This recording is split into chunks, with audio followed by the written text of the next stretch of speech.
The man dropped the bill in his hand into the teacup until the whole bill was soaked. Then he was satisfied and fished it out. Then he unfolded the bill, so that what was once a new banknote becomes an old banknote. So they threw all the bills into the tea. Then they hung them on a clothesline and dried them with a hairdryer, because all the bills in their hands were just made out of fake bills. Compared to new banknotes, old banknotes are less likely to attract attention. To check the quality of the fake bills, they went to a store. Jack handed over the fake bills, but he didn't expect the boss to stop just after he received the money. Now Jack completely panicked.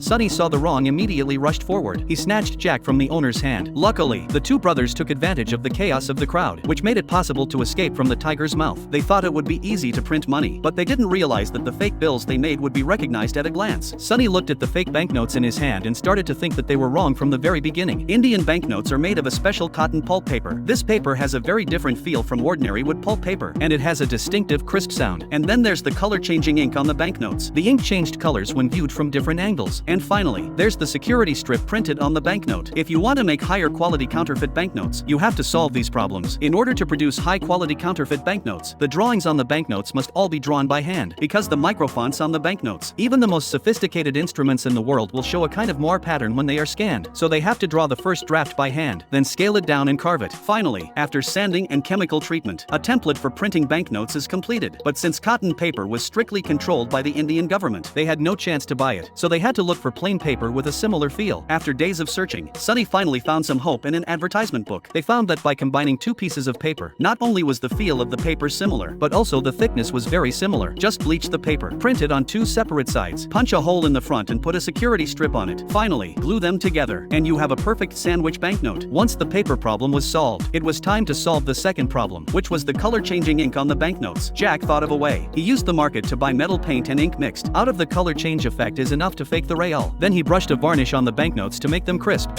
And finally, of course, the finishing touch.